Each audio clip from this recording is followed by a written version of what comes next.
Buenos días, jóvenes. Vamos a continuar con lo que estábamos viendo. Recuerden ustedes que estábamos revisando un poquito el esquema general de lo que he dado en llamar siembra, bueno, la técnica de siembra directa. Y les voy a compartir, permítanme tantito.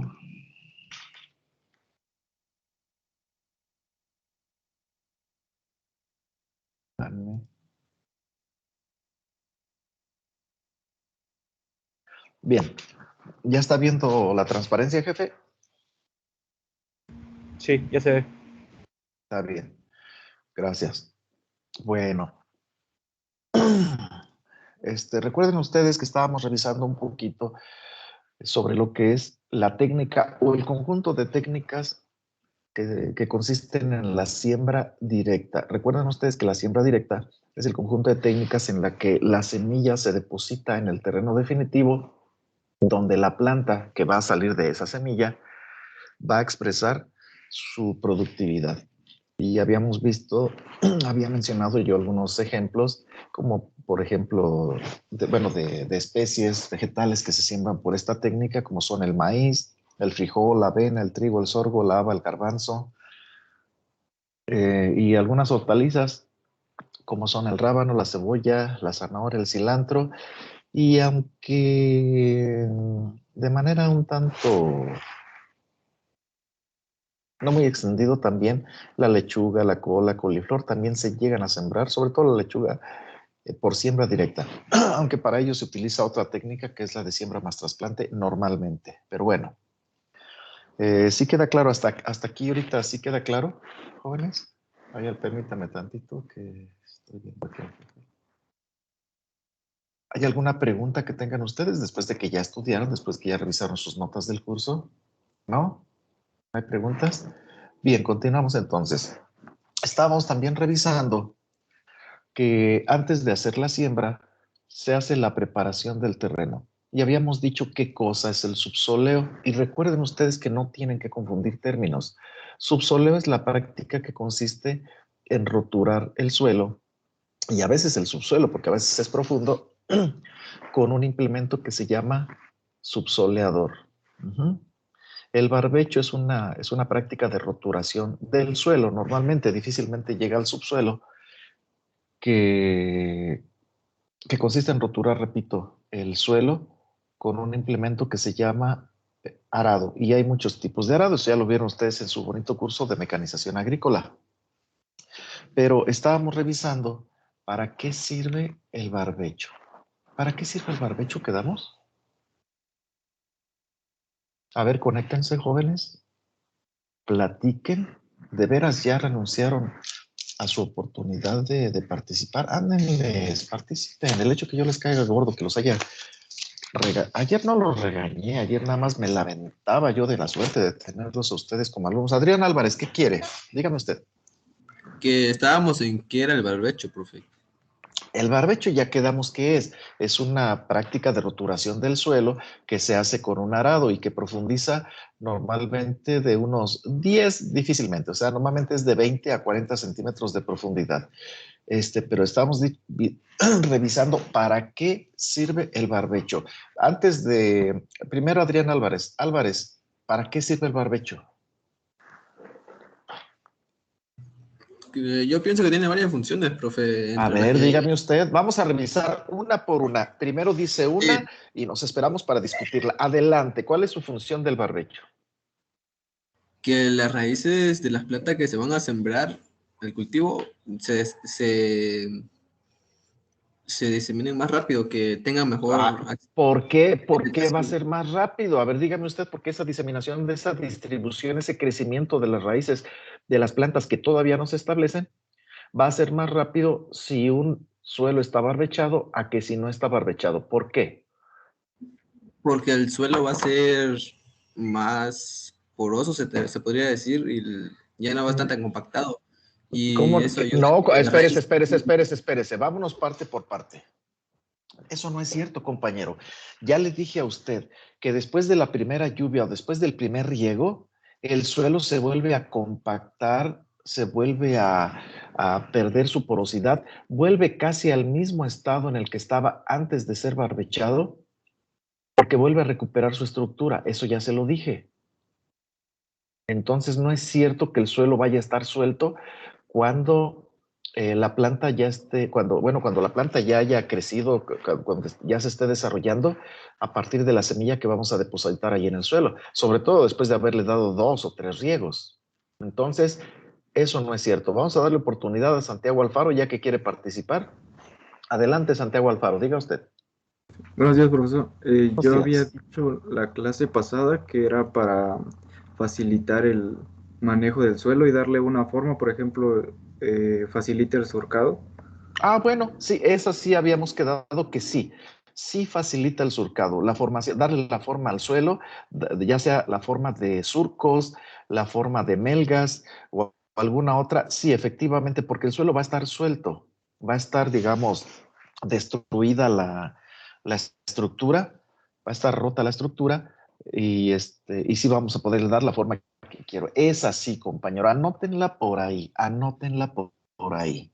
Esa sí funciona. ¿Alguna otra función del barbecho? ¿Qué les dijeron en su bonito curso de mecanización agrícola? Ándenle. O se los dejo que lo investiguen, jóvenes, pero no solamente lo van a investigar, sino que lo van a discutir conmigo, no. Lo van a discutir entre ustedes y van a tener que llegar a conclusiones, pero a conclusiones correctas, no a las conclusiones incorrectas que ustedes están acostumbrados. Les estoy dando la oportunidad, no solamente en esta clase, en todo el curso, la oportunidad en toda su carrera de discutir con alguien que sabe, que soy yo. Si la desaprovechan, pues también se vale, ¿no? No quieren participar. Bueno, entonces en este momento les dejo un trabajo independiente. No, ya demasiado tarde, Giovanni, demasiado tarde, Adrián Álvarez. Les Es que no dejo se, una no se levantaba mi mano, profesor. No le oigo, Adrián Álvarez. Es que no se levantaba la mano de participación. Pues qué lástima, compañero, que su Teams no funciona, que su conexión a Internet no funciona o que su computadora no funciona ninguno correctamente. Qué lástima, pero no es problema mío. Es problema de ustedes, de su señor padre, de su señora madre y de Chapingo. No mío. Yo nada más doy mi humilde clasecita. Bien. Entonces les dejo un trabajo independiente que me van a entregar, que va a tener que entregar en la próxima clase. ¿Les quedó bien claro? En la próxima clase. ¿Cuándo es la próxima clase? La próxima clase es el jueves. Bueno, está bien, hasta el jueves. Me la van a tener que entregar a máximo el jueves. Me deben averiguar qué cosa es el barbecho y para qué sirve. Van a discutirlo, ya sea individualmente, en parejas, en grupo, como se les pegue la gana. Y esas funciones que la literatura marca como las funciones del barbecho, van a tener que ver cuáles en realidad sí son funciones del barbecho y cuáles de esas funciones son útiles. Sí, sirve para romper la estructura y volver a hacer polvo el suelo, de acuerdo. Pero eso no sirve para lo largo del cultivo. Yo digo que no, pero tiene otras funciones. Van a tener que analizarlas y revisar artículos científicos a ver si es cierto o no es cierto. Aquí tuvieron la oportunidad de hacerlo de la manera sencillita. Yo también los puedo poner a trabajar de la manera difícil y que preparen su respuesta porque en el examen, ahí viene la pregunta y viene de acuerdo a lo que yo pienso, no de acuerdo a lo que viene en los libros de texto. ¿Les quedó claro? Y si no quedó claro, pueden revisar este video cuantas veces les pegue la gana. ¿Está bien? Muy bien. Si quieren, continuamos así. Sin participar, a mí me encanta el trabajo, entonces lo van a hacer ustedes, no yo. Entonces no va a tener que estarlos moderando, no va a tener que estarles preguntando, ustedes no van a tener que estarme contestando a mí, van a tener que investigarlo en textos que normalmente están equivocados. Ay, profesor, entonces usted sabe más que los libros. Sí. Ok. Rastreo. Pasamos entonces a la práctica de rastreo. ¿Qué cosa es el rastreo? O también se los dejo como trabajo independiente. Ustedes dicen. Ay, son bien valientes. Ándele, Graciela Justina. Qué bueno que ya recapacitó Omar Pacheco también, Omar Pérez Pacheco. A ver, Graciela Justina, ¿qué cosa es el rastreo? Es el labor que rompe los terrones grandes que quedan después del barbecho, que va a 25 centímetros de profundidad. Máximo, ¿verdad? Digo, normalmente es lo máximo. A ver, vamos a darle oportunidad a Omar Pérez Pacheco a que dé su opinión antes de, pero no se retire usted mucho, Justina. A ver, Omar Pérez Pacheco, ¿qué es para usted el rastreo? Es una práctica agrícola que sirve para triturar la materia orgánica en el suelo. Triturar la materia orgánica. ¿Y si no hay materia orgánica? Bueno, también como había mencionado la compañera, para romper los terrones. Para romper los terrones. ¿Y si no hay terrones? Pues entonces no sería pues una práctica necesaria. Está usted equivocado, compañero, pero ahorita hacemos ciertas aclaraciones. Luis Fernando, diga usted. Complementando, a veces incluye el picado y enterrado de residuos de cosechas anteriores. El picado y el enterrado de residuos de cosecha. Fíjese que no es tan cierto eso. Bien, vamos a analizar un poquito. Gracias, compañero, de acuerdo a lo que han dicho ustedes. Si se me olvida alguna de las cosas que comentaron, por favor, recuérdenmela los participantes o el que sea. Miren, primeramente, el rastreo es una práctica, pero ¿a qué grande grupo de entidades pertenece? Es una práctica, pero ¿de qué tipo? Es una práctica de qué? De ejercicio mental, es una práctica de ejercicio matemático, no, es una práctica de roturación del suelo, porque va a roturar el suelo. ¿Pero qué no el barbecho servía para eso? Sí, pero el barbecho no es perfecto ni deja hecho polvo el suelo. En ocasiones sí, en algunos tipos de suelo, pero normalmente no. Las funciones que tiene el rastreo es, cuando se hace barbecho, romper los terrones que se formaron por efecto del barbecho. Otra función que puede tener el rastreo es romper e incorporar materia orgánica que se encuentra, materia orgánica que se encuentra sobre la superficie del suelo o abajo de la superficie del suelo, digamos la que constituye las raíces de las plantas del cultivo anterior o de las malezas que hay ahí. Pero eso solamente funciona cuando esa cantidad de materia orgánica es relativamente pequeña. ¿Qué pasa cuando la materia orgánica es muy abundante? Por ejemplo, después de un cultivo de trigo, después de un cultivo de sorgo. ¿Qué pasa si ustedes meten una rastra? Alguien que tenga experiencia aquí. O por ejemplo, después de un cultivo de maíz. Dicen ustedes, le voy a meter la rastra para incorporar la materia orgánica. ¿De veras pueden hacerlo con la rastra? Pregunto. ¿Alguien tiene experiencia en eso? A ver, Santiago Alfaro, ¿qué sucede? No se incorpora, nada ¿Qué más pasa? la va derribando y va quedando sobre el terreno. No, no es cierto, no va quedando sobre el terreno. ¿Qué más? A ver, ¿quién más levantó la mano?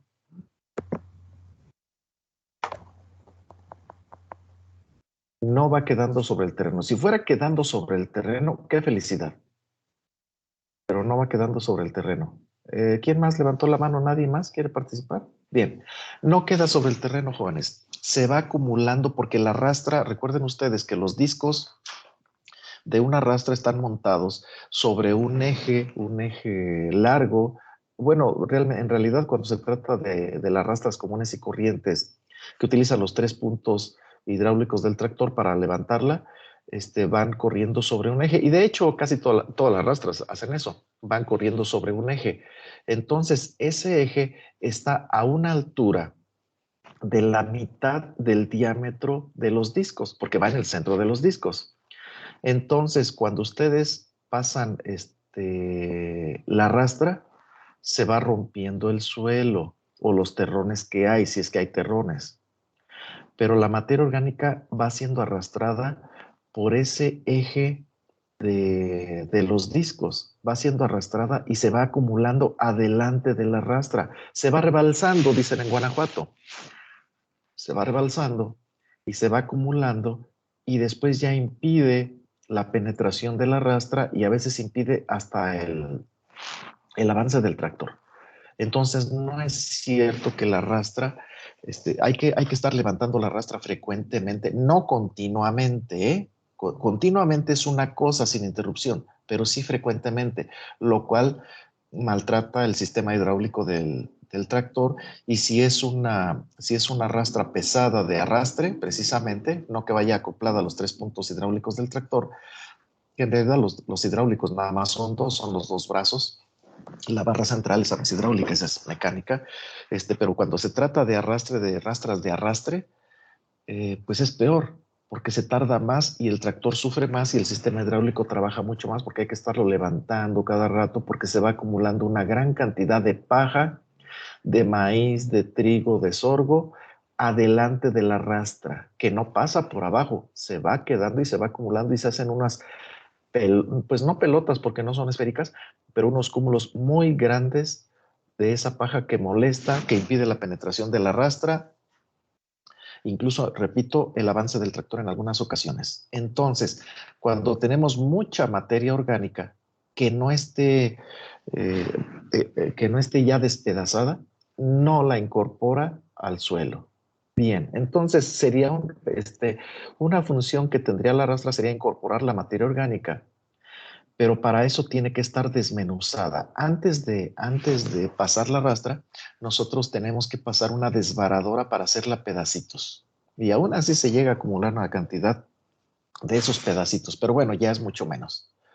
Está bien, les valgo la función que el rastreo sirve para incorporar materia orgánica, pero no para romper ni triturar, ¿eh? Para eso no sirve la rastra. También sirve para romper los terrones que se formaron por medio, por medio del barbecho. También sirve para eso. ¿Para qué más sirve la rastra? Dejen ustedes volar su imaginación, jóvenes. Piensen como los ignorantes que son. Cuando se es ignorante se tiene libertad de movimiento mental. Cuando ya tiene usted cierto cúmulo de conocimientos, tienen el anclaje de ese conocimiento que los fija a ese conocimiento y no pueden ustedes liberarse de ese conocimiento tan fácilmente.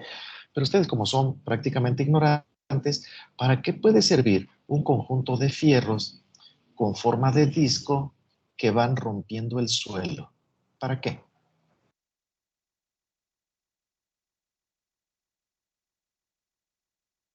Alguien que ya tenga experiencia con el rastreo.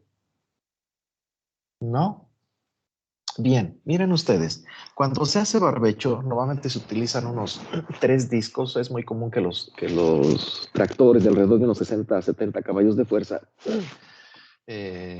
puedan con arados de disco, de 3 discos, ¿verdad? O con dos rejas vertederas, porque son un poquito más, bueno, no, dependiendo del suelo, a veces son más pesadas, a veces son menos pesadas que las de disco. Bien. Pero abarca normalmente una anchura, digamos, de un poquito menos de 2 metros, tal vez 1,80, 1,50, dependiendo de la marca, etcétera, etcétera. Las rastras andan por lo mismo, son un poquito más amplias las rastras. Miden alrededor de unos 3 metros las que son, las que se acoplan a los 3 puntos hidráulicos del tractor, y las de arrastre, pues son mucho más anchas, tal vez unos 3,5, 4 metros de ancho. Varía, depende de la marca y todo eso. Bien. Entonces, ¿qué cosa es más fácil? ¿Hacer la práctica de barbecho o hacer la práctica de rastreo? Díganmelo ustedes. A ver, Santiago Alfaro. Es más fácil el rastreo. Es más fácil el rastreo, por eso se cobra más barato. Santiago Alfaro, ¿cuánto cuesta ahorita rastrear un terreno? Rastrear un terreno. Realmente desconozco, profesor. Ah, está bien. ¿Alguien sabe cuánto cuesta meter una rastra en una hectárea de terreno? ¿De veras no quieren participar, jóvenes? Yo ya les perdoné sus tarugadas. Estoy de buen humor. Carlos Aramo, ¿cuánto cuesta? Desconozco realmente por la superficie, pero aquí normalmente cobran por hora. Para el barbecho cobran Ah, entre unos 800 y ah, con la rastra 500.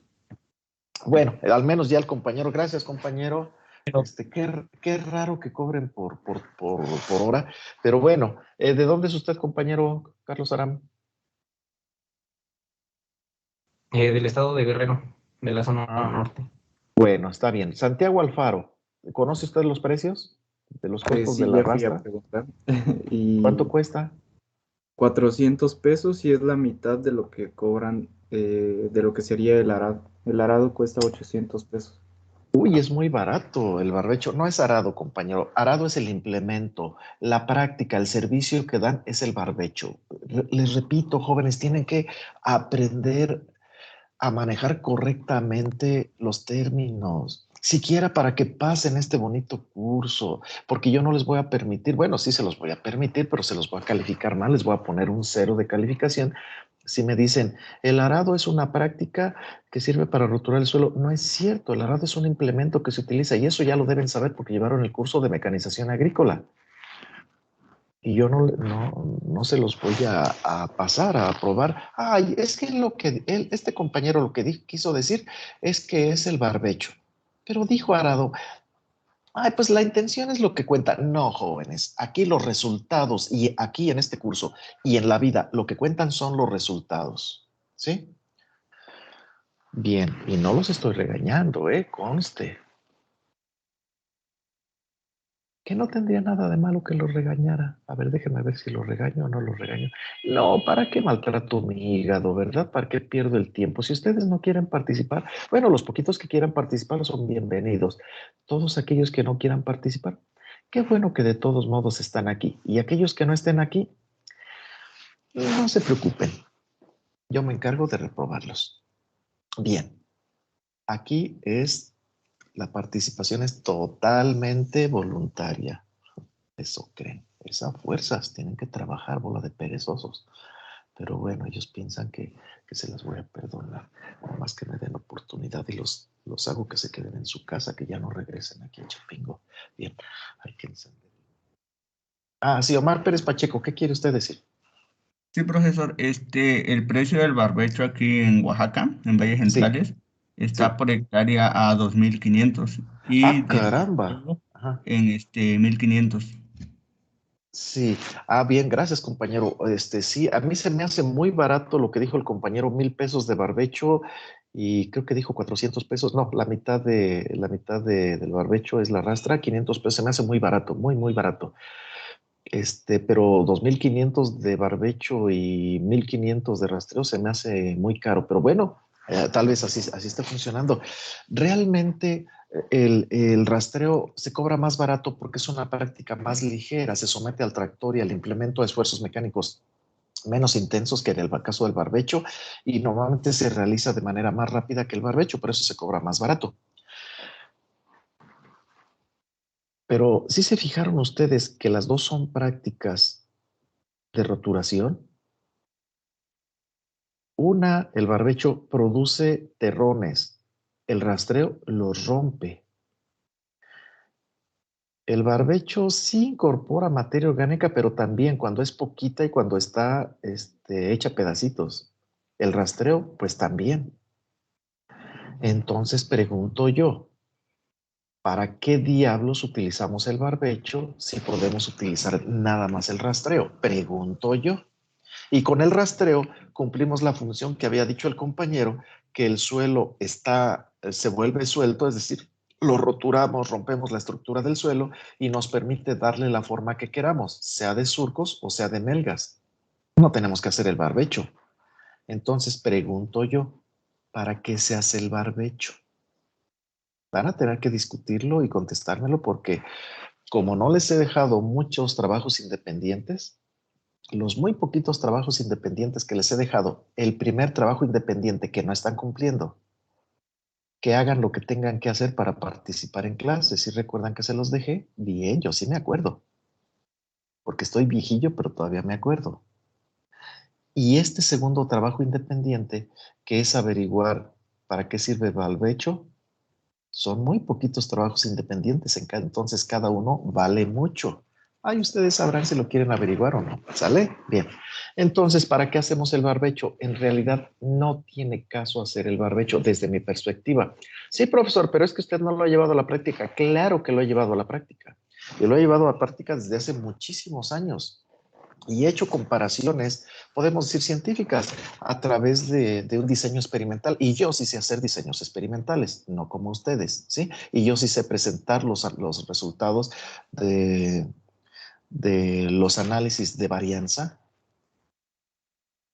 Y también sé realizar análisis de comparación múltiple de medias. El jefe de grupo, el profesor de diseños experimentales, ¿les hace hacer los análisis de comparaciones múltiples de medias a mano o lo hacen con algún tipo de programa? De las dos maneras, profe. Ay, Utilizamos qué R. bueno. R, híjole, a mí el R no me gusta, a mí me gusta más el SAS, está más estructurado, pero es más difícil de conseguir, pero afortunadamente yo sí lo tengo. Pero bueno, qué bueno que lo saben hacer también a mano para que sepan más o menos en qué consiste, pero sí, ya con el advenimiento de las computadoras, pues sí se utiliza más la computadora, pero yo sí lo sé hacer, jóvenes, y yo sí sé presentar los resultados. Y en todas las ocasiones, y se lo he demostrado a montones de campesinos en montones de lugares. ¿Y de qué manera lo ha demostrado? Ah, pues bien fácil. Simplemente diseño un experimento, ahora sí que con un diseño experimental completamente al azar. No tengo la necesidad de utilizar bloques al azar. Y hago parcelas grandes de hectáreas completas, ¿sí? Algunas de las cuales, si hago una distribución aleatoria, algunas de las cuales las someto a barbecho y rastreo, pues es que pues va el paquete completo, ¿verdad? Y otras solamente las someto a rastreo. Y las que someto a rastreo tienen rendimientos muy similares, a veces superiores, a veces inferiores, pero podríamos decir que son iguales estadísticamente, digámoslo así, que aquellos terrenos que son barbechados. Entonces el barbecho, desde mi perspectiva, en muy raras ocasiones, y no se me ocurre a mí en cuáles, se requiere, pero ya les hice la tarea, ¿verdad? Bueno, de todos van a tener que hacer la investigación a ver qué dice la literatura, para qué sirve el barbecho. Bien, entonces el rastreo sirve para roturar la capa superficial del suelo. Normalmente se puede profundizar 15, 20 centímetros, difícilmente más, porque las rastras no están hechas para eso, para profundizar más. Para eso está hecho los arados, para barbechar y hacer la roturación profunda. Pero ya dije, desde mi perspectiva, el barbecho no sirve para nada. Bien, ¿alguna pregunta, alguna participación? No, yo les doy oportunidad. De todos modos, son bienvenidas sus participaciones. Y corre el tiempo. Ya cuando se ponga difícil esto, cuando ya veamos anatomía, morfología, fisiología, ya no van a poder participar, jóvenes, porque no van a saber nada. De veras, son ustedes tan soberbios, tan delicaditos, que no quieren participar. Yo nunca fui tan tonto, pero bien, ellos sí quieren ejercer su derecho a no participar. Está bien, a ver cómo les va. Conmigo sí los voy a reprobar, jóvenes, sin ningún miramiento, y se van a arrepentir. Pero bueno, de eso se trata la vida, ¿verdad? Hasta de cometer errores. Bien. Posteriormente, después de que hacemos el barbecho, y después, si es que se hace barbecho y el rastreo, o nada más el rastreo, si es que nada más hicieron eso, si es que no hicieron barbecho, en muchas ocasiones, sobre todo cuando van a meter ustedes un sistema de riego por inundación parcial o por inundación total, como el que estamos viendo en la transparencia de arriba a la izquierda o en la transparencia de abajo, se necesita que ustedes tengan un terreno bien nivelado, jóvenes. ¿Para qué? Pues para que el agua corra de la manera como ustedes quieren que corra y que se distribuya en el terreno, mojando todo el terreno. ¿Qué pasa si un terreno no está bien nivelado y tiene montículos y depresiones? Bueno, pues en las depresiones, a ver, déjenme ver si quieren participar. ¿No quieren participar? Bien, entonces se los digo yo, no se preocupen. A ver, Carlos Aram, ¿qué pasa si un terreno está desnivelado? Puede haber encharcamientos y no hay una uniformidad en el riego. Le falta, puede haber encharcamientos y qué otra cosa. Encharcamientos es en deficiente. las depresiones. Pues sí, el riego es sí, pero dígamelo en palabras llanas. Aparte de inundaciones, encharcamientos, ¿qué más puede haber? Puede haber pedazos de terreno que no se riegan porque están en montículos, ¿verdad? Y hacia arriba el agua no corre. Al menos en canales abiertos no corre el agua hacia arriba. Entonces, puede haber,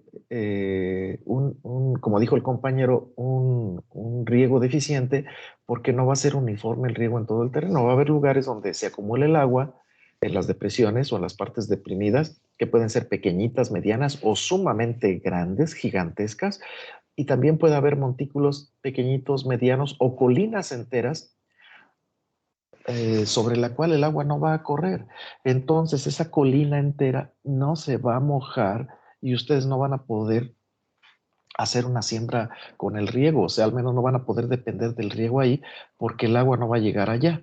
Entonces, la nivelación que se hace, se puede hacer con muchas maneras. A ver, ¿alguien me quiere decir con qué es? A ver, Adilene, ¿usted qué quiere? Quería aportar una idea más a lo del riego. Bueno, a A lo ver, de diga la usted. bueno, esto también puede implicar que se tenga que aumentar la cantidad de agua que se utiliza para regar. Efectivamente, se puede desperdiciar agua porque muchos intentan que el agua suba, y no lo logran y pierden agua. Adrián Álvarez, ¿qué otra cosa sucede? Le iba a preguntar que si el terreno, cuando se nivela, tiene que tener cierta pendiente del 1%, 2%, algo A, así, porque así había comentado el profe de a mecánica. ver, dígamelo usted, a ver, dígamelo usted. Yo pienso que sí, ¿Para qué, compañero? ¿Para qué para quiero que que el el agua terreno tenga fluya una... por inundación, para que el agua fluya, ¿Cuál agua? el que se va a regar ¿Con qué tipo de riego? por inundación. Así es, compañero, pero tengo que sacarles las palabras. Estos niños no saben hablar completamente. Oye, fulana, sí, dime. Dime. Dime, te estoy oyendo. ¿Tú quieres? ¿Que si quiero qué? Habla. Adrián, habla. Que si quieres Mande, ser... profe.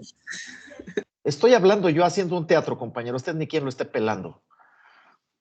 Que si quieres ser mi... Que si quiero ser tu qué. Eres desesperante, Adrián. Termina todo. Contrariamente a que si llega otro compañero, oye tú, fulana de tal, ¿quieres ser mi novia, sí o no? Ay, sí, sí quiero. Claro que quieres. Hazte para acá. Y se acabó. No, compañero, ¿usted tiene novia, Adrián? No me conteste. Estoy seguro que Sí, no, profe. porque se desesperan las muchachas de que, ay, qué bárbaro. Pero bueno, de todos modos le puse participación en clase, ¿eh? Gracias de todos modos por su bonita y folclórica participación. Efectivamente, ya hasta se me olvidó qué dijo este cuate. ¿Qué dijo? Pues ni modo, pregúntale. Ya hasta se te olvidó. ¿Qué dijo Adrián? Repítalo. Que si el terreno que se va a nivelar, se debería dejar cierta desnivelar, cierta pendiente para Ah, que claro que sí, para que corra el agua con la que estamos regando, pero solamente bajo las técnicas de inundación parcial o de inundación total, ¿sí? Pero eso se los dijo su bonito profesor de riego parcelario, técnicas de riego, como se llama, esas son. Es más, fíjense ustedes que eso es algo tan básico, tan básico, tan básico, tan básico, que hasta los campesinos lo saben. Pero qué bueno que de todos modos el compañero Adrián Álvarez nos hace la aclaración. Bienvenida a su participación, aunque no haga realmente una aportación pues muy intensa ni muy profunda, ¿verdad? Ya no hablemos de las cuestiones filosóficas y humanísticas que están involucradas en el riego y en el desperdicio de tanta agua con la inundación parcial y la inundación total. Pues no, eso ya queda fuera del alcance de nosotros. Bien, efectivamente el riego sirve para que el agua fluya y se pueda regar todo el terreno, pero efectivamente hacemos la nivelación dejándole una pendiente del terreno que se dice que es recomendable entre el 1 y el 2% para que para que el agua fluya relativamente correcto, de manera correcta. Vean ustedes los surcos que están en la fotografía de arriba a la izquierda. izquierda, ahí se están regando y el agua fluye desde un lugar a otro porque hay una pendiente. Si no hubiera pendiente, difícilmente fluiría. ¿Sí? Bien. También para un regador, por ejemplo, oye, fulano, quiero que vayas a regar mi terreno. No, yo no voy. Oye, pero te voy a pagar ahorita vas a suponer que cualquier jornalero cobra 200 pesos, vamos a suponer. A ti te voy a pagar tus 300 pesos. No, a mí me pagas 500 o me pagas 600 pesos, si no, no voy. Oye, pero estás cobrando mucho. Pues sí, porque tu terreno es una verdadera porquería. Para regarlo es un verdadero martirio. Tengo que darle vueltas a los montículos, tengo que cerrar las aberturas a las depresiones para que se te riegue bien. Si no, te voy a dejar tu terreno muy mal regado y me cuesta a mí mucho trabajo regarlo porque está bien irregular. Bien, entonces la nivelación ayuda a hacer que el terreno esté prácticamente plano, que esté prácticamente horizontal, no totalmente horizontal. Una cosa es ser plano y otra cosa es horizontal. Averigüen ustedes qué es una cosa y averigüen qué es la otra, ¿sí?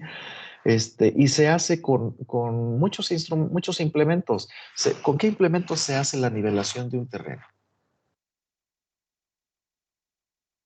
¿No? Bien, pues se hace con muchos implementos, se puede hacer con la rastra, puede contribuir, pero no es el implemento especializado para hacer nivelación. Se puede hacer ya Ramírez Hernández y ya Víctor Manuel, muchas gracias, ya pasó la oportunidad, no los voy a estar esperando. Si en su casa, hijo, vente a comer, sí, mamá, ya voy. Hijo, deja de estarte rascando la panza y vente a comer, ya te dije sí, mamá, ya voy, nada más termina el programa. Hijo, ya vente a comer. No, jóvenes, aquí a la primera, si quieren, yo no soy su papá, ni soy su mamá, ni los quiero. Tampoco los odio, ¿verdad? No es mi papel ni odiarlos ni quererlos. Mi papel es educarlos, pero ustedes tienen que querer educarse. Si no se quieren educar, me vale gorro. A mí de todos modos me pagan. Hago mi esfuerzo y lo hago bastante, pero también ustedes tienen que hacer el esfuerzo. Pero si no quieren, no lo hagan, jóvenes. A ver cómo les va en el mundo, ¿sale? Bien.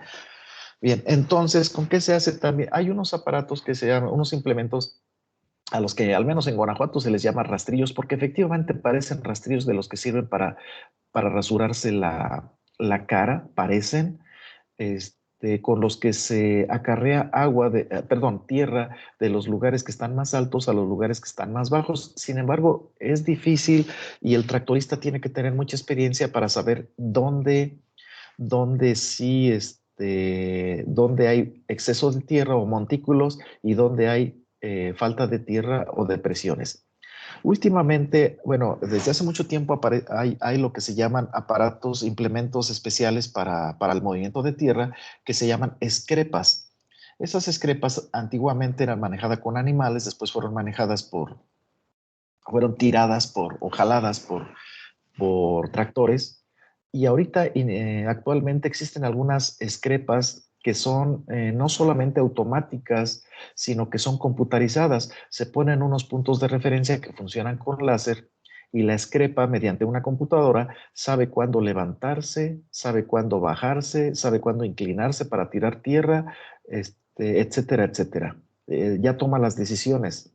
Y creo que es algo muy bueno, toda vez de que la gente va incrementando en su capacidad de estupidez, pues dejar la inteligencia en manos de las máquinas, ¿verdad? Esas no se equivocan.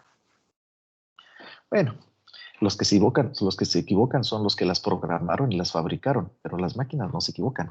Pero bueno. Y ya después de que las nivelaron, si es que van a ustedes a hacer riego por inundación parcial o por inundación total. ¿Qué es inundación total? Bueno, como abajo, la fotografía de abajo es inundación total y la fotografía de arriba a la izquierda es inundación parcial. Si ya lo saben ustedes, de todos modos quise mencionárselos. Bien, ya una vez que ustedes nivelaron su terreno, entonces lo que sigue es darle forma a la superficie del suelo. Y existen dos maneras generales en que podemos nosotros darle forma a la superficie del suelo. Una es en forma de surcos y otra es en forma de melgas, ¿verdad? Pero como ustedes ya saben qué cosa es, ya lo vieron ustedes en mecanización agrícola, no lo vamos a ver. Bien, continuamos. No es cierto. Vamos a ver si es cierto, muchachitos inteligentes, autosuficientes, autónomos y muy sabelotodos. Les pregunto yo, ¿qué cosa es un surco? ¿O qué cosas son los surcos? Como ustedes quieran. Le doy 3 puntos al que me lo conteste. A ver, Carlos Aram, ¿qué cosa es un surco o un grupo de surcos? Un surco es una hendidura longitudinal en el suelo. Bien, está muy bien dicho. Muy bien. Ajá. Es una hendidura longitudinal en el suelo. Muy bien. Incluso utilizó una buena terminología. Pregunto yo, Carlos Aram, ¿lo vio usted de internet o se lo sacó de su cabecita? Lo recordaba y lo busqué solamente para reafirmar. Ah, bueno, está bien. Luis Fernando Carmen, déjame ver, sí, Luis Fernando Carmen Martínez, dígame usted, ¿qué es un surco o un grupo de surcos? Es una zanja, una cuneta. Hable más fuerte, compañero, acérquese a su micrófono porque casi no se oye. ¿Ok, me escucha? Pues yo lo escucho, pero no lo oigo. Está bien. Es una zanja, una cuneta o un cauce que se realiza sobre un terreno. Fíjese que no se realiza sobre un terreno. Se realiza en un terreno, no sobre. Si estuviera sobre un terreno, entonces sería un canal que pudiera ser de plástico, de aluminio, de concreto.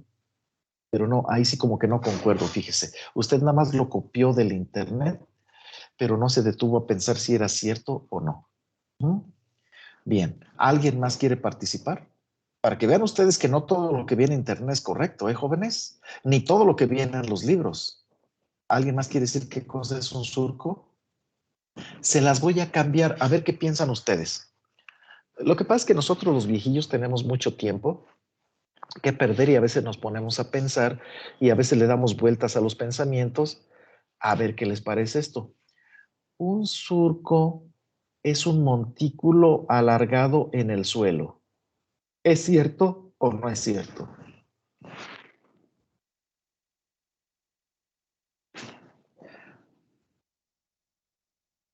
¿Nadie quiere participar por 3 puntos? ¿Por 2 puntos? Por 2 puntos. Ramírez Hernández, ¿es cierto o no es cierto? Sí. Muy bien. Es usted bastante lista, compañera, y me pescó. ¿Me puede usted decir por qué? Porque se arrima a Por la fin, tierra ¿es un un canal o es un montículo? Diga, compañero montículo, Carlos Aram, usted dijo, ¿qué dijo que era? Carlos Aram.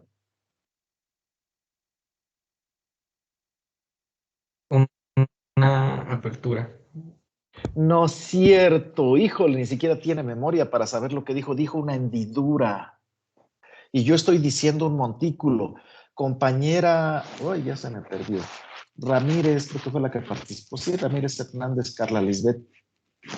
Usted dijo que sí era un montículo y el compañero Carlos Aram dice que es una hendidura. ¿Quién de los dos tiene la razón, compañera Ramírez Hernández? yo pienso que al formar el montículo se forma la hendidura. A ver, explíqueme usted Al mismo eso. tiempo, al mismo tiempo que se arrima la tierra en un montículo, se forma un canal, la hendidura. Así es, compañera, es usted bien lista. Lástima que no quiera participar y que esté condenada a reprobar por falta de participación en clase, pero efectivamente, simultáneamente se forman las dos cosas. Vean ustedes la figura, la fotografía de arriba. Es bien fácil, ¿verdad? Es muy sencillito comprender eso. Sin embargo, antes de esta bonita clase, si su papá les hubiera preguntado qué cosa era un surco, a ver, mi hijo, tú que ya estás siendo ingeniero agrónomo, a ver, dime, ¿qué cosa es un surco? A ver, déjame consultar en el internet. Ay, papi, es que no tengo señal. Luego te digo, ¿no? ¿Qué cosa diría su papá? Ah, pero qué muchacho tan retarugo. A estas alturas va en 5º año y todavía no sabe lo que es un surco. Qué vergüenza para el pueblo, qué vergüenza para mí. Claro, jamás lo van a decir. Pero eso pensarían, pienso yo. Tal vez sí, tal vez no. Efectivamente, compañera, es usted bien lista. Al formar un montículo, precisamente el montículo se forma con la tierra que le sacamos a la hendidura para formar la hendidura. Y un surco es las dos cosas. Es un montículo alargado, pero también es un canal. Si nosotros tomamos como centro la parte más baja del valle, así se le llama a la parte, a la canal que se forma, la parte más baja del valle, entonces vemos que el surco termina en la parte alta del montículo. ¿Está de acuerdo conmigo, compañera Ramírez Hernández, sí o no? Sí. Y si consideramos como la parte central, la parte más alta del surco, es decir, la parte más alta del montículo, el surco termina en la parte media del valle que está a la izquierda y del valle que está a la derecha, es decir, que está a un lado y que está al otro. ¿Está de acuerdo conmigo? Sí. Entonces, un surco puede ser un canal, una hendidura que se hace en el suelo, no sobre el suelo, que se hace en el suelo. Es muy diferente. Así como los burros del Canal 13 y de todos los canales que dicen, se registró un incendio al sur de la Ciudad de México.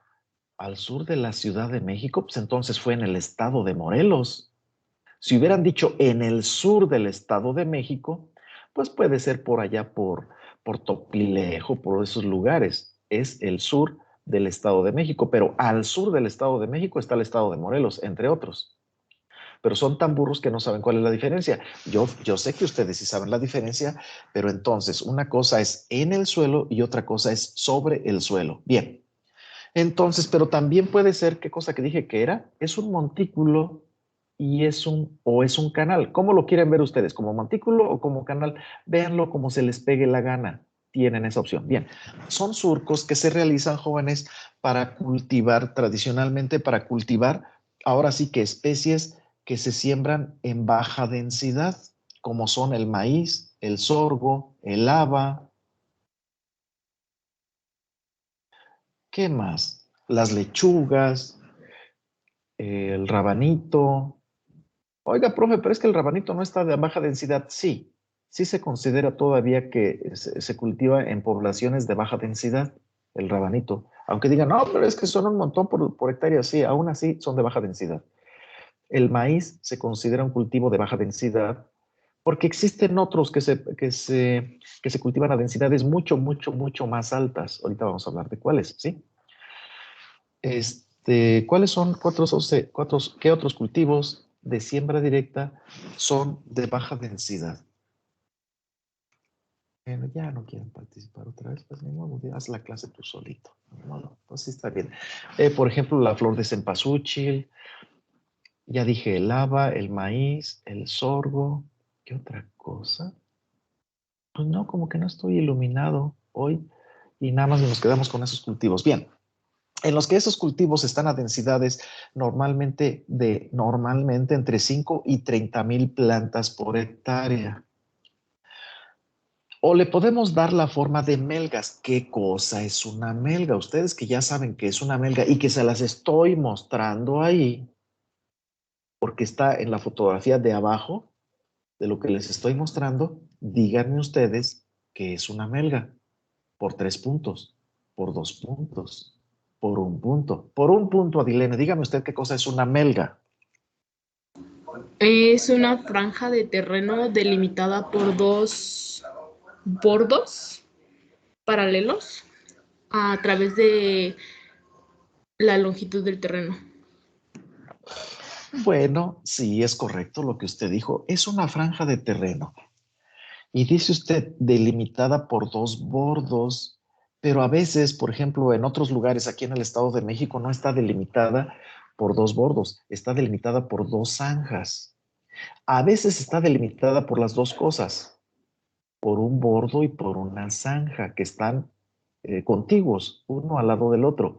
Y en medio está la franja de terreno a que usted hace referencia, que sería esta, la cama de la melga. En realidad la melga ocupa también el bordo o la zanja, dependiendo qué es lo que se utilice, o la mitad de este bordo y la mitad de este otro bordo, desde otro bordo. Entonces, utiliza también una melga, es una porción de terreno de tamaño rectangular, normalmente de tamaño rectangular, de forma rectangular, aunque a veces es curva también la melga, porque no tiene que ser recta la melga, y entonces toma otras formas no sé cómo llamarlas, pero que sería un rectángulo, digamos, flexionado. Entonces ya deja de ser rectángulo, ¿verdad?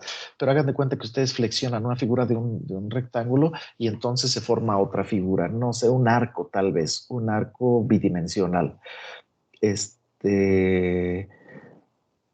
Normalmente tiene una anchura y una longitud, y la anchura es relativamente pequeña.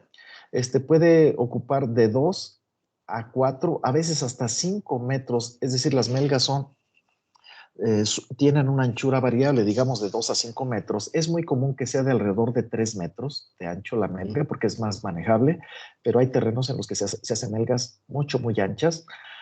Y de longitud ocupa normalmente toda la longitud del terreno, lo cual no es deseable porque ustedes saben de sus bonitos cursos de métodos de riego, que cuando dejamos que los surcos o las melgas sean demasiado largas se desperdicia mucha agua durante el riego, porque para que llegue el agua de riego, sobre todo cuando es inundación parcial o inundación total, para que llegue al extremo final de la melga, al extremo final del surco, el extremo inicial se sobreregó, se perdió agua y se está desperdiciando agua. Entonces se dice que se recomienda que las melgas y los surcos sean de máximo 100 metros de longitud, dependiendo de la textura del suelo, ¿verdad? Sobre todo en suelos arenosos, pero eso ya depende de los productores. Aquí nada más estamos viendo qué cosa es una melga, y la compañera, ¿quién? Adilene, tiene razón, es una franja de terreno, y digo yo, de manera normalmente rectangular, que están delimitadas por bordos, por zanjas o por los dos. ¿Algo tiene que decir usted, Adilene? No, profesor. ¿Algo que quieran decir ustedes para aportar a esta definición? ¿No? Bien. Entonces, las melgas normalmente se utilizan con cultivos de alta densidad, es decir, cuando vamos a cultivar plantas que están a una muy alta densidad. Por ejemplo, tenemos el caso del trigo, la avena, la cebada, el centeno. ¿Qué otra cosa se siembra en melgas? ¿Alguien más que sepa qué cosa más se siembra en melgas o se cultiva en melgas? Adilene, diga. Aquí las usan para el cilantro, la albahaca, el epazote. Ah, bueno, sí, aunque en realidad a veces se les llama más bien camas de siembra. No están sobre la superficie, o sea, en montículos, no se forman montículos sobre que están por encima de la superficie del suelo. ¿Usted de dónde es, Adilene? ¿De Oaxaca? No, de Guerrero, profesor. Ah, bueno, es Guerrero, Oaxaca, es lo mismo prácticamente.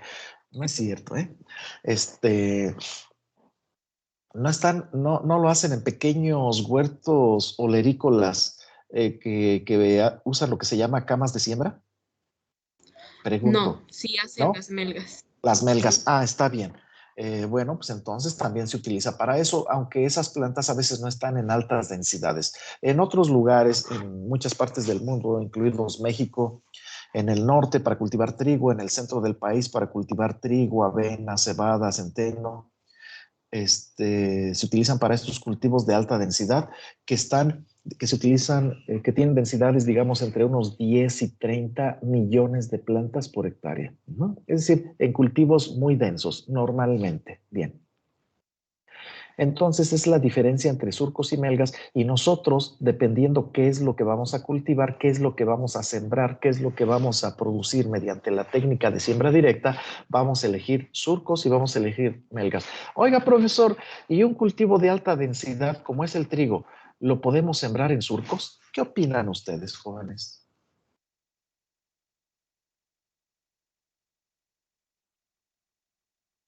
¿Sí o no? Ramírez Hernández, diga usted. Yo opino que no, ¿Por qué? Dígame usted. No solamente dígame si sí o si no, sino dígame por qué. porque pues no se aprovecharía bien el terreno, toda ¿Por la qué? ¿Por hectárea, qué? ¿Por qué? porque no, porque es poca, bueno, es para pocas densidades, ¿Y a si que yo si lo pongo pusieran, altas densidades? ¿Usted sabe cómo se siembra el trigo? No, no bien. Bien. Bueno, ¿Sabe o no sabe? Dígame sí o dígame no. sí, Entonces, nada ¿cree más. usted que pueda sembrar el trigo en parcelas que tengan surcos? Repito mi pregunta, Sí, piénsele.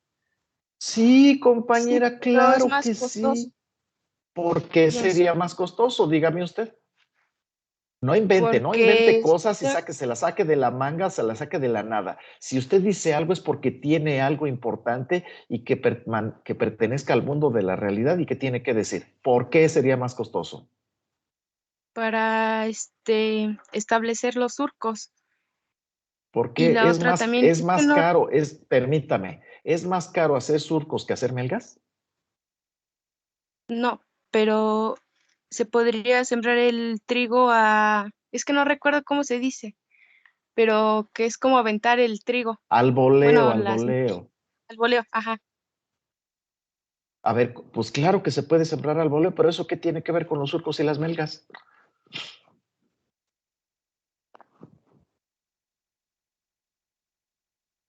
Pues por el espacio. ¿Qué por el? No, a mí me Pienso que explica. pienso que se podría aprovechar mejor el espacio si se siembra ¿Por en qué?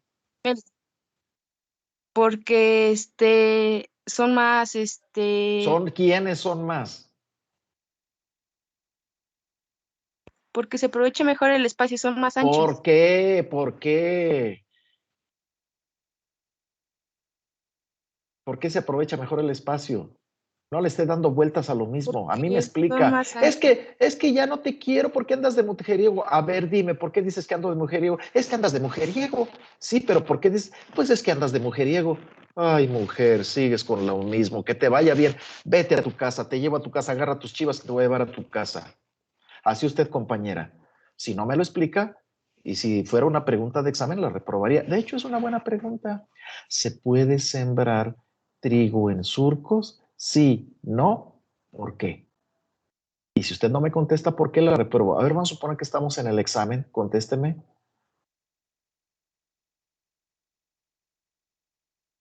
Está reprobada. Muy bien. Adrián Álvarez, Igual, ¿se sin puede melgas. sembrar o no se puede sembrar, Adrián Álvarez? Sí, profe, sí se puede. ¿Y qué desventaja tiene? Que hay menor densidad de plantación. No es cierto. Si siembro la misma cantidad de semilla por hectárea, ¿por qué habría Pero menor densidad de población? porque en los, ¿cómo se le llama? En los surcos se deja un espacio entre surco y surco, y en las melgas el espacio que No es queda es... cierto, compañero, no es. A ver, vamos a ver bien la fotografía. La fotografía de arriba, ¿cuál es el espacio entre surco y surco? unos 20 centímetros, 30 centímetros. Sí, ¿y dónde están esos 20 centímetros, compañero? Yo no los veo.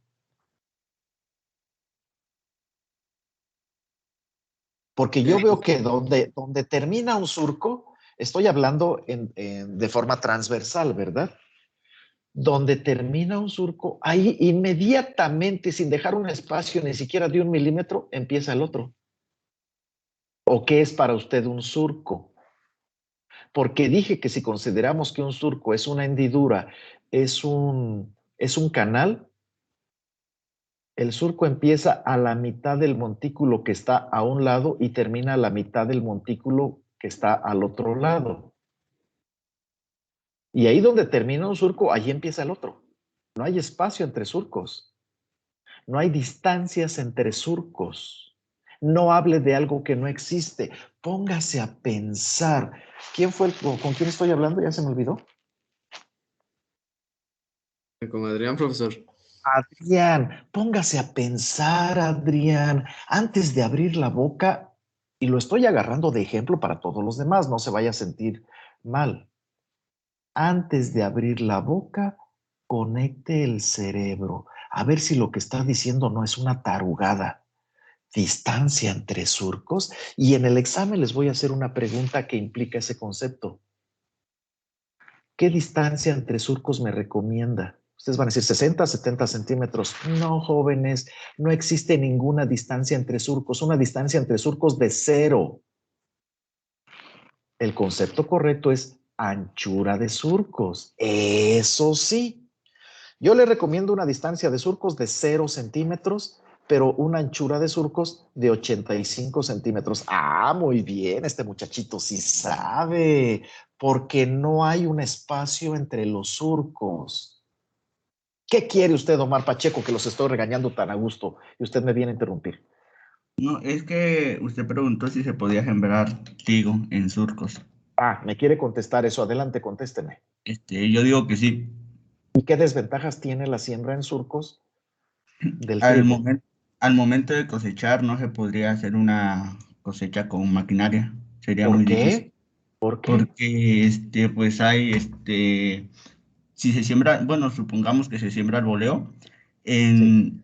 en las zanjas del surco, pues quedarían más abajo las plantas y pues en lo más alto del surco, pues quedaría más arriba y entonces no sería una Sí, planta. compañero, pero eso considerando que a lo largo de todo el periodo de cultivo, y conste que no estoy diciendo ciclo de cultivo, sino todo el periodo del cultivo, los surcos permanecieran sin modificación. Pero digo yo, después de que usted siembra y da 2 o 3 riegos y llueve, ¿los surcos quedan de la misma altura? No.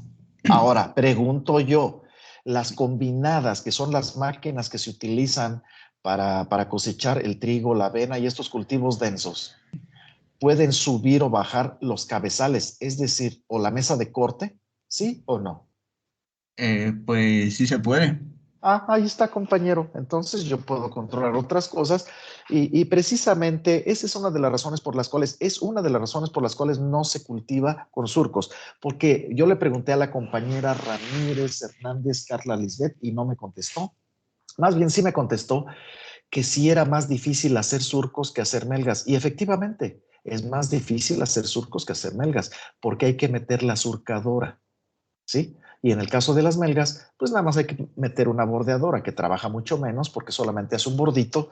Y en el caso de los surcos hay que hacer muchos bordos, ¿verdad? Entonces sí cuesta más trabajo hacer surcos. Y esa es otra dificultad que usted establece. Si bien no es una desventaja muy fuerte, no deja de presentar diferencias porque entonces nosotros tenemos que poner la mesa de corte más abajo para que alcance a cortar las espigas de las plantas que están en el canal, en la parte baja del valle del surco. Tiene usted razón, pero no es una dificultad muy grande, ¿eh? Sí se puede, de hecho, en algunos lugares de Sonora se siembra el trigo en pequeños surcos, no son surcos muy grandes, pero precisamente la formación de surcos ayuda a la distribución del agua, tanto en el riego por inundación parcial, como en riego por microaspersión, no, riego por aspersión, o cuando se tiene por temporal, se ayuda a la distribución del agua y mantiene al agua en esos pequeños canalitos que se forman. Son surcos, aunque no son surcos tan grandes de 80 centímetros de ancho, son surcos pequeños de 20, 30 centímetros y no muy altos. Pero sí se puede sembrar cultivos densos en surcos sin ningún problema. Bueno, más bien, casi sin ningún problema. Sí es un poquito más difícil, pero nos da ciertas ventajas, sobre todo en el manejo del agua. Y eso es muy importante, sobre todo cuando el agua no es muy abundante. Omar Pérez Pacheco, diga usted. No, solo le iba a preguntar si recomendaba para el manejo del agua, pues utilizar surcos en cultivos densos, nada más. Pero ya lo. Fíjese usted que, bueno, sí, vamos a suponer que sí me hizo la pregunta. Eso solamente lo he oído de algunas personas que lo han hecho. Yo nunca lo he hecho, es una de las pocas cosas que nunca he hecho, y eso nunca lo he hecho, no lo he constatado. Pero al decir de algunas personas de hace muchos años, cuando yo andaba consultando y viendo a qué me dedicaba, tomé el parecer de algunas personas y dijeron que ellos se habían sembrado trigo en surcos y que se podía, nada más que son surcos no muy grandes, no son surcos tan grandes como el caso del maíz, del sorgo, de la haba, son surcos bastante más pequeños. Y de hecho ayudan mucho para el control del agua de riego cuando se hace por inundación. Entonces ayuda a que se riegue mucho más rápidamente, incluso cuando se va a cosechar, ayudan a que la máquina combinada pues vaya encarrilada. O sea que no es un problema muy fuerte, pero ayuda de alguna manera. Entonces, sí se puede y tiene sus ventajas. también tiene sus desventajas. Ustedes tendrán que definir cuáles son unas y cuáles son otras, si les interesa. Bien, entonces ya vimos aquí que tenemos, que ya hicimos la preparación del terreno, ya hicimos el subsoleo, si es que se necesita, ¿verdad? Ya hicimos el barbecho, si es que se necesita, y ustedes sabrán en qué condiciones, bajo qué condiciones se necesita hacer el barbecho. Eso me lo van a hacer de tarea, no se les olvide, porque a mí no se me va a olvidar. Rastreo, ya saben ustedes para qué sirve y sabrán ustedes si lo hacen o no lo hacen. La nivelación también, sabrán ustedes si lo hacen o no lo hacen, si lo necesita el terreno y si ustedes lo quieren hacer. Y darle la forma al terreno también ustedes sabrán si el terreno es de alta densidad, pues se acostumbra a hacer melgas, si son de baja densidad se acostumbra a hacer surcos. Bien, ya terminamos con la preparación del terreno. ¿Alguien quiere decir algo? ¿No? Continuamos. Después de hacer la preparación de la superficie del terreno, hacemos la siembra y vamos a revisar primeramente que si hicimos surcos, pues vamos a sembrar en surcos, ¿verdad? Y que si hicimos melgas, pues vamos a sembrar en melgas. Bien, vamos a ver cada uno de los dos casos, algunos pequeños detalles, aunque esto lo debieron haber visto en mecanización agrícola, aquí lo vamos a revisar. Primeramente, vamos a suponer que hicieron surcos, bueno, pues entonces vamos a sembrar en surcos, ¿verdad? Para eso, los surcos los hacemos cuando tenemos plantas de baja densidad, repito, que van de 5 a 30,000 plantas por hectárea normalmente.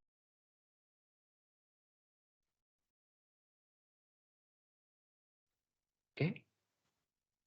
¿Qué les iba a decir? De 5 a 30,000 plantas por hectárea. Como es el caso del maíz, el sorgo, la haba, ¿qué otro cultivo? Porque ya los aburrí con el maíz, sorgo y el haba, que no se me ocurre otro. ¿Qué otro cultivo está en surcos o se puede cultivar en surcos? Ya dije también en siembra directa. A ver, Giovanni, dígame dos. Col de Bruselas y fresa. Col de Bruselas y fresa. Sí, pero esos no se hacen por siembra directa. ¿La col de Bruselas se siembra de manera directa? ¿Y la fresa se siembra de manera directa? Ah, no. No escuché No, que... claro que no. No. Omar Pérez Pacheco. Frijol y Dígame dos. calabaza. Frijol y calabaza. Ay, es bien listo el compañero. Sí, no, porque por alguna razón, a lo mejor eso le sucede a ustedes, ¿verdad? También se bloquean de repente, las ideas no fluyen. No me fluían esas, el frijol y la calabaza. Pues sí, también se siembran en surcos. Bien, continuamos.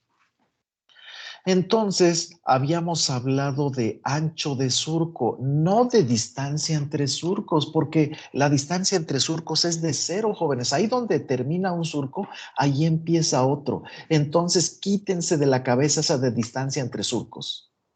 Pueden hablar de distancia entre valles o de distancia entre crestas, que es la cresta es la parte más alta del surco, pero no de distancia entre surcos. Y eso se los voy a preguntar en el examen y si fallan, pues los repruebo, yo no tengo ningún problema. Pero entonces, ¿de qué ancho van a ser los surcos? Pues eso depende de muchas cosas, depende de los implementos con los que vayan a trabajar posteriormente, depende de de lo ancho de las ruedas del tractor, porque si ustedes en su tractor tienen unas ruedas muy anchas, que les dio por comprar unas llantas muy anchas en la parte trasera, sobre todo en aquellos tractores que tienen llantas altas atrás y llantas delgadas adelante, que es lo común aquí en México, y que las llantas miden 85 centímetros de ancho, entonces un surco de 85 centímetros o de 90, incluso de 100 centímetros sería muy, muy poco porque se necesita un poco más de espacio para las llantas, aunque midan 85 centímetros de ancho. Bien, entonces, pero esa definición de la anchura de los surcos la van a tener ustedes que definir. Permítanme tantito, jóvenes, está pasando algo acá que me interesa.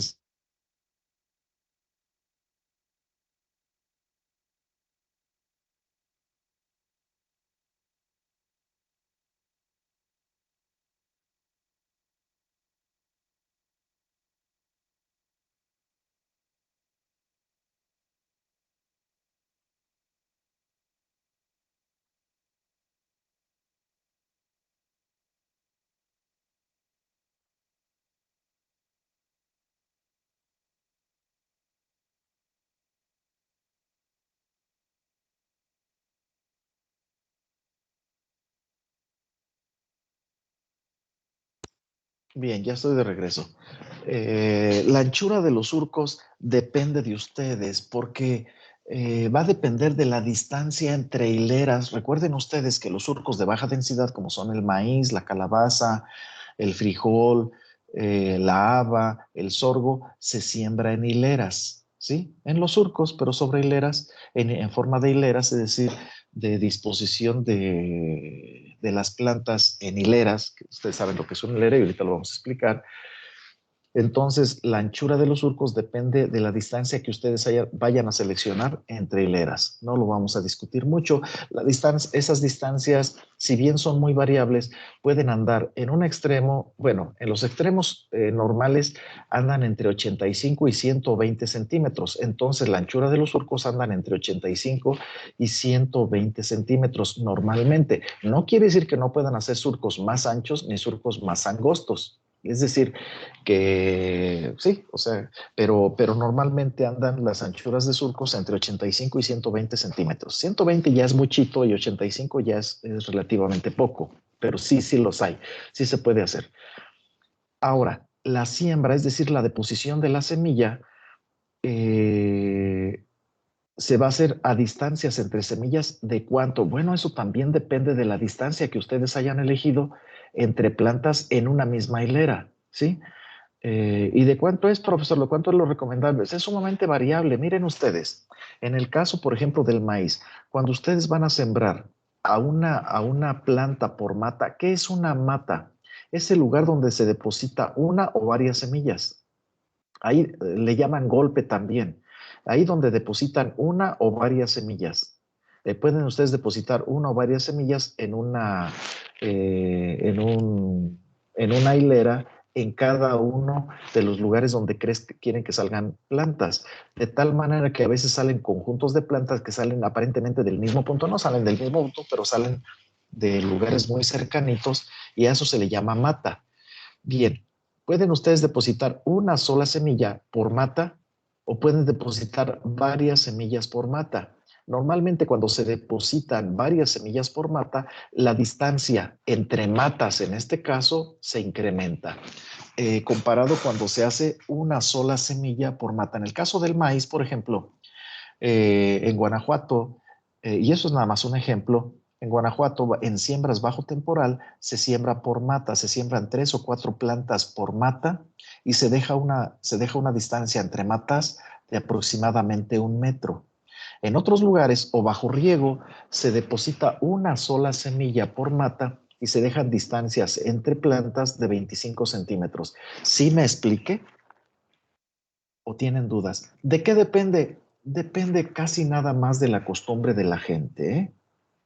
No hay ventajas en una, al menos yo no veo ventajas de una o de otra manera de sembrar varias semillas por mata o una semilla por mata y distribuir las semillas a lo largo de la hilera o ponerlas de manera discreta en matas, varias semillas y por lo tanto varias plantas por mata. ¿Tienen dudas en relación a esto? De hecho, no les aclaré nada, solamente les digo que hay la distancia entre surcos. No, que la distancia entre surcos no, porque no hay distancia entre surcos. La anchura de surcos y la distancia entre plantas, eso lo van a tener ustedes que averiguar y lo van a tener que seleccionar dependiendo del tamaño de la planta, del sombreamiento de las hojas, de la disponibilidad de agua y de muchos otros factores que ustedes, y de otros implementos como son la cultivadora que sirve para eliminar malezas y para realizar los aporques, pero eso ya no lo vamos a ver nosotros. Entonces eso lo van a tener que definir, la anchura de surco y la distancia entre plantas. No me voy a detener más. ¿Alguien tiene alguna pregunta en relación a esto? ¿No? Bien, continuamos. ¿Qué más podemos decir? Bueno, los ejemplos que ya habíamos mencionado, el maíz, sorgo, frijol, haba, calabaza y otros, ¿verdad? Que se siembran en surcos. ¿De qué manera podemos sembrar? Hay muchas maneras de sembrar, jóvenes. Una es con una sembradora unitaria. La que tenemos aquí en la fotografía de aquí en medio, porque estas son las de arriba y esta es en medio. Aquí tenemos una sembradora unitaria. Y se llama unitaria porque cada consta de varias unidades y cada unidad va sembrando en una hilera. Aquí nosotros pues no podemos ver, pero aquí ustedes ya lo saben porque además ya lo revisaron en mecanización agrícola. Existe un mecanismo por el cual la semilla que está en este depósito va cayendo de manera discreta y se va depositando a distancias discretas y normalmente muy similares entre cada uno de los golpes de siembra, es decir, en cada lugar es donde se va depositando la semilla. Esta es una sembradora unitaria. Aquí, estos hombres que están en la fotografía de esta parte media, pero a la derecha, están sembrando, como se llama comúnmente, a tapapié. Es decir, se forman los surcos y después van tirando la semilla y después con los pies van tapando la semilla para que quede cubierta. En el caso de la sembradora unitaria, se va abriendo una pequeña zanja, se deposita la semilla, ustedes saben con los mecanismos que se tiene, que los platos, los discos y los engranes se van graduando y se deposita la semilla y posteriormente van una especie de cultivadora o doble cultivadora que va arrojando tierra sobre esa semilla y posteriormente va esta rueda que no solamente mueve todo el mecanismo para la liberación de la semilla, sino que va compactando atrás de donde se va sembrando para que quede compactadito, ligeramente compactado arriba de la semilla. En este caso, la compactación se hace con los propios pies, cuando se hace a tapapié. En ocasiones se puede sembrar, como se llama, a rabo de buey.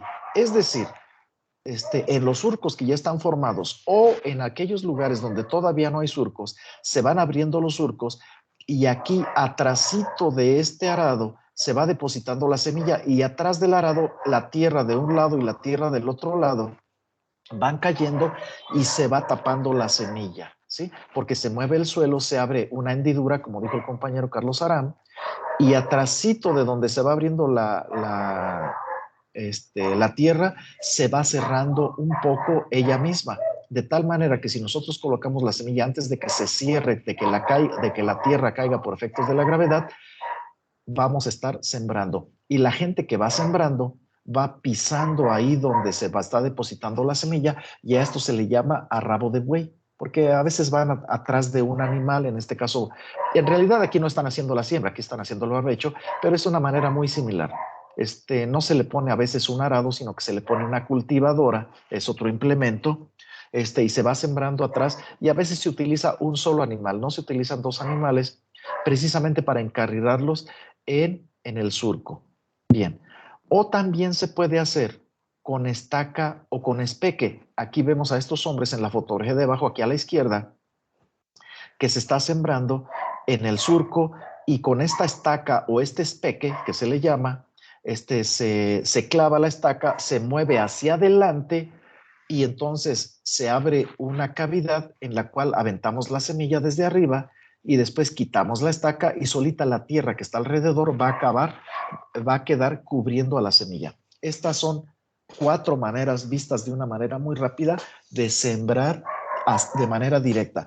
Pues la más fácil es con la sembradora unitaria. Sin embargo, pues hay lugares donde no se puede meter o no se tiene el dinero para comprar un arado o un implemento de siembra unitaria. Para el caso de de las siembras en surcos. Todavía tenemos un minuto para alguna pregunta que quieran hacer ustedes.